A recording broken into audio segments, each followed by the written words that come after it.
देखिए ये क्वेश्चन क्या बोल रहा है। A bar magnet of magnetic moment 1.5 joule per tesla lies aligned with the direction of a uniform magnetic field of 0.22 tesla. वो ये कह रहा है कि हमारे पास एक बार मैग्नेट है, उसका जो मैग्नेटिक मोमेंट है वो मैग्नेटिक फील्ड की ही डायरेक्शन में अलाइंड है। जैसे ये आपका मैग्नेटिक फील्ड है, यहाँ पे ये बार मैग्नेट है, तो इस बार मैग्नेट का जो मैग्नेटिक मोमेंट होता है वो फ्रॉम साउथ टू नॉर्थ होता है। ठीक है, ये इसका मैग्नेटिक डाइपोल मोमेंट है। तो वो ये कह रहा है कि इसका जो मैग्नेटिक डाइपोल मोमेंट है वो मैग्नेटिक फील्ड की ही डायरेक्शन में अलाइंड है, मतलब ये दोनों के दोनों एक दूसरे के पैरेलल हैं। तो अगर ये दोनों एक दूसरे के पैरेलल होंगे तो थीटा क्या होगा, 0 डिग्री होगा। Theta is the angle between magnetic dipole moment and magnetic field होता है। अब देखो वही केस, देखो ये सेकंड केस भी है आपका। अब देखो यहां पे क्या कह रहा है, what is the amount of work done required by an external torque to turn the magnet. देखो हमें क्या करना है, इस मैग्नेट को टर्न करवाना है। तो टर्न करवाने के लिए हमें कुछ एक्सटर्नल टॉर्क लगाना पड़ेगा, और एक्सटर्नल टॉर्क के लिए कुछ वर्क डन भी करना पड़ेगा, अमाउंट ऑफ वर्क डन। तो वही हमसे अमाउंट ऑफ वर्क डन पूछा है, what is the amount of work done required by an external torque. External torque के लिए जो amount of work done required होगा वो हमें बताना है। तो हमें उसे जो टर्न करना है, देखो कैसे टर्न करना है। To turn the magnet so as to align its magnetic moment, first case है normal to the field direction. तो जैसे ये आपकी फील्ड डायरेक्शन है, तो इस फील्ड डायरेक्शन का नॉर्मल ये होगा। ठीक है, नॉर्मल का मतलब आप समझ गए होंगे, फील्ड के परपेंडिकुलर हम बोल रहे हैं। ठीक है, तो हमें क्या करना है, इसे मैग्नेट को जो टर्न करना है इस तरीके से टर्न करना है कि so as to align its magnetic moment. इसका जो ये मैग्नेटिक मोमेंट है वो किस डायरेक्शन में अलाइन हो जाए, normal to the field direction. इस फील्ड का जो ये नॉर्मल है ना, इस नॉर्मल की डायरेक्शन में अलाइन हो जाए। तो हमें कुछ इस मैग्नेट को जो है ना इस तरीके से टर्न करवाना है, ये इस तरीके से।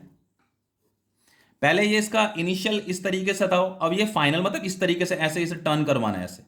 तो हमें उसके लिए कुछ एक्सटर्नल टॉर्क लगाना है, तो एक्सटर्नल टॉर्क के लिए कुछ ना कुछ वर्क डन भी किया गया होगा। तो वो ये वर्क डन हमें यहाँ पे बताना है। ठीक है, तो जब मैं इसे टर्न कराऊंगा तो ये इसका नॉर्थ पोल हो गया, ये इसका साउथ पोल हो गया। तो अब इसका मैग्नेटिक डायपोल मोमेंट की डायरेक्शन क्या हो जाएगी, ये हो जाएगी फ्रॉम साउथ टू नॉर्थ।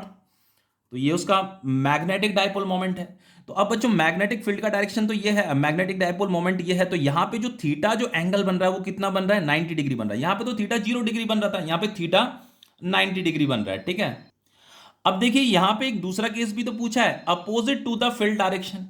तो एक एक केस तो ये था हमें हमारा, जिसमें हमें normal to the field direction करना था। क्या किसे किसे मैग्नेट का जो मैग्नेटिक मोमेंट है उसे normal to the field direction करना था।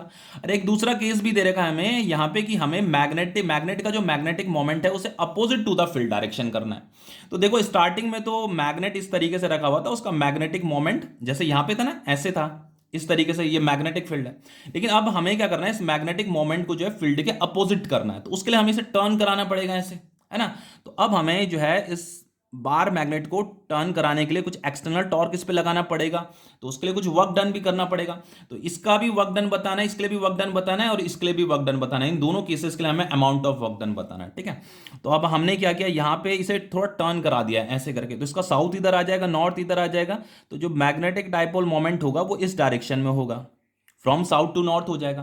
तो अब मैग्नेटिक डायपोल मोमेंट इधर हो गया है और मैग्नेटिक फील्ड तो इधर ही है। तो यहाँ पे जो थीटा बन रहा है वो कितना बन रहा है, 180 डिग्री बन रहा है। समझ में आ रहा है, क्योंकि ये दोनों के दोनों अपोजिट डायरेक्शन में हो गए। और यहाँ पे जो थीटा बन रहा है वो तो 0 डिग्री बन रहा है, जैसे यहाँ पे बन रहा था थीटा। ठीक है, तो चलो इसे थीटा 1 हम बोल देते हैं, इसे थीटा 2 बोल देते हैं। इसे थीटा 1 बोल दिया, इसे हमने थीटा 2 बोल दिया। ठीक है, तो हमें क्या बताना है, अमाउंट ऑफ वर्क डन बताना है। अब वर्क डन का फॉर्मूला क्या होता है, देखो वर्क डन का फॉर्मूला, कुछ बच्चे तो कंफ्यूज हो रहे होंगे वर्क डन जब मैं कैलकुलेट करूंगा यहाँ पे। तो जिन्होंने 11th अच्छे से पढ़ी है उन्हें दिक्कत नहीं होगी। देखो वर्क डन क्या होता है, वर्क डन होता है आपका change in potential energy, change in potential energy. देखो हाँ, ये पहले इस वाली पोजीशन में इसके पास कुछ ना कुछ पोटेंशियल एनर्जी रहा होगा। फिर जब ये टर्न करेगा अब वो इस पोजीशन में आ गया, तो यहाँ पे उसकी पोटेंशियल एनर्जी चेंज हो गई है। तो वो जो पोटेंशियल एनर्जी जो चेंज हो रही है बच्चों, वो वर्क डन की वजह से हो रही है। ठीक है, वर्क डन हम कर रहे हैं तो उसकी वजह से पोटेंशियल एनर्जी चेंज हो रही है। तो अब ये चेंज इन पोटेंशियल एनर्जी कैसे निकालते हैं, चेंज इन पोटेंशियल एनर्जी जो निकाला जाता है वो निकाला जाता है final potential energy minus initial potential energy. अब देखिए यहां पे भी जब हम वर्क डन निकालेंगे यही फॉर्मूला यूज करेंगे। ठीक है, चेंज इन पोटेंशियल एनर्जी, इसके लिए भी हमें वर्क डन कैलकुलेट करना है। इसके लिए भी हमें वर्क डन कैलकुलेट करना है कि इसे यहां से यहां ऐसे टर्न करने में, पहले ये ऐसा था, इसे इतना हमें टर्न करना है इस तरीके से। तो उसके लिए कितना वर्क डन हुआ, पहले ये ऐसा था तो इसे कुछ इस तरीके से टर्न करना है, तो कितना वर्क डन हुआ वो हमें बताना है। अब देखो यहां पे जो वर्क डन होगा, पोटेंशियल एनर्जी का जो फॉर्मूला होता है ना वो होता है आपका एम बी कॉस थीटा। ठीक है, तो ये हो जाएगा आपका M B cos theta minus M B cos theta. तो यहाँ पे ये थीटा 2 आएगा, यहाँ पे थीटा 1 आएगा, ठीक है। तो यहाँ पे इसकी जो पोटेंशियल एनर्जी है उसे हम फाइनल पोटेंशियल एनर्जी बोल रहे हैं, और इसकी जो पोटेंशियल एनर्जी है उसे हम इनिशियल पोटेंशियल एनर्जी बोल रहे हैं, ठीक है। तो सबसे पहले देखो ये, इसलिए यहाँ पे थीटा 2 लिखा हुआ है मैंने, यहाँ पे इसके लिए ये थीटा 1 लिखा हुआ है। तो यहाँ पे देखो करते हैं इसे, या हो जाएगा आपका एम बी, और यहाँ पे देखो ये थीटा 2 कितना है 90 डिग्री, ठीक है। तो ये हो गया आपका cos 90 degree minus M B, और ये थीटा 1 कितना है आपका 0 डिग्री, तो ये हो गया आपका कॉस 0 डिग्री। लेकिन बच्चों जो पोटेंशियल एनर्जी का जो फॉर्मूला होता है ना वो नेगेटिव होता है, ठीक है, पोटेंशियल एनर्जी, इसलिए मैं यहाँ पे नेगेटिव लगाना भूल गया, यहाँ पे ये नेगेटिव भी आएगा, ठीक है, यहाँ पे आपका ये नेगेटिव भी आएगा। तो ये यहाँ पे आपका ये नेगेटिव आएगा, ये नेगेटिव था, और ये वाला नेगेटिव भी यहाँ पे आएगा, ओके। अब देखिए कॉस 90 डिग्री तो आपका जीरो होता है, तो ये आपका जीरो हो जाएगा, और ये माइनस माइनस क्या हो जाएगा आपका प्लस, और कॉस 0 डिग्री की वैल्यू क्या होती है 1 होती है, ठीक है। तो ये m इंटू बी हो जाएगा, ठीक है। अब हमें जस्ट यहाँ पे वैल्यू पुट करनी है। देखो यहाँ पे हमें मैग्नेटिक मोमेंट कितना दे रखा था 1.5, तो यहाँ पे ये 1.5 हो जाएगा, और ये मैग्नेटिक फील्ड हमें दे रखा था 0.22 टेस्ला। तो ये आपका वर्क डन, यहाँ पे आपको ये वर्क डन मिल जाएगा। जब आप इसे मल्टीप्लाई करोगे तो मल्टीप्लाई करने पे ये आता है आपका 0.33 जूल आता है। अब देखो इसी के लिए हमें ये भी लिखा था, देखो कि what is the torque on the magnet in case first and second. देखो ये तो आपका केस फर्स्ट है, ये आपका केस सेकंड है, तो केस फर्स्ट और सेकंड के लिए हमें यहाँ पे टॉर्क भी कैलकुलेट करना है। अब देखो टॉर्क का फॉर्मूला क्या होता है, यहीं पे टॉर्क भी कैलकुलेट कर देते हैं इसी के लिए। तो टॉर्क का जो फॉर्मूला होता है वो होता है M B sine theta. Theta is the angle between magnetic dipole moment and magnetic field, ठीक है।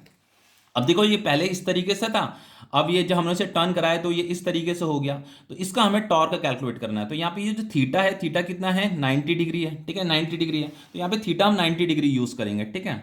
तो ये एम बी साइन 90 डिग्री, तो साइन 90 की वैल्यू क्या होती है 1 होती है, तो ये हो जाएगा आपका m इंटू बी। अब जस्ट यहाँ पे वैल्यू पुट करनी है। मैग्नेटिक डाइपोल मोमेंट आपका 1.5 था और मैग्नेटिक फील्ड आपका 0.22 था, तो टॉर्क जो हो जाएगा आपका 0.33 न्यूटन मीटर हो जाएगा, ठीक है। अब देखो इसके लिए भी हमें वर्क डन कैलकुलेट करना है, तो फॉर्मूला वही हम यूज करेंगे, change in potential energy. Change in potential energy जो कैलकुलेट किया जाता है इस तरीके से कैलकुलेट किया जाता है, final potential energy minus initial potential energy. तो देखो ये वर्क डन हो जाएगा आपका। पोटेंशियल एनर्जी का जो फॉर्मूला होता है वो होता है आपका minus M B cos theta. तो यहाँ पे ये थीटा 2 लिखेंगे हम, ठीक है, क्योंकि फाइनल पोटेंशियल एनर्जी इसके लिए बोल रहा हूं मैं, और इनिशियल पोटेंशियल एनर्जी इसके लिए बोल रहा हूं मैं, ठीक है। और फिर ये माइनस आएगा, ये वाला माइनस, और फिर ये आपका minus M B cos theta 1 इस तरीके से। अब देखिए ये हो जाएगा आपका माइनस एम बी थीटा 2 कितना दे रखा कॉस 180 डिग्री दे रखा, कॉस 180 डिग्री आपका -1 होता है, ठीक है। फिर ये माइनस है, फिर माइनस एम बी थीटा 1 कितना दे रखा 0 डिग्री, कॉस 0 डिग्री की वैल्यू कितनी होती है 1 होती है, तो ये हो गया आपका माइनस एम बी इंटू -1, और ये हो गया आपका माइनस माइनस कितना हो जाएगा प्लस हो जाएगा, कॉस 0 डिग्री कितना होता है 1 होता है, तो ये आपका एम बी हो जाएगा, ठीक है। अब माइनस इंटू माइनस क्या होगा plus M B plus M B, तो ये हो गया आपका 2 एम बी। तो यहाँ हो जाएगा आपका 2 इंटू मैग्नेटिक मोमेंट कितना था 1.5, मैग्नेटिक फील्ड था 0.22, ठीक है। तो ये 2 इंटू इसका मल्टीप्लाइकेशन कितना आया था 0.33 आया था, इन दोनों का मल्टीप्लाइकेशन, ठीक है। तो ये हो जाएगा आपका 0.66 जूल।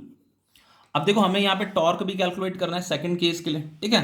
तो टॉर्क कैसे कैलकुलेट करेंगे, यही फॉर्मूला है टॉर्क का, बस torque is equal to M B sine theta. तो यहाँ पे देखो पहले ये इस तरीके से था, हमने इसे रोटेट किया, हमने इसे टर्न करवाया, कुछ वर्क डन करके हमने इसे टर्न करवाया, तो अब ये इस तरीके से हो गया है, ठीक है। तो हमें टॉर्क बताना है। तो यहाँ पे जो एंगल थीटा एंगल है वो 180 डिग्री है, ठीक है। तो थीटा यहाँ पे 180 डिग्री लिया जाएगा।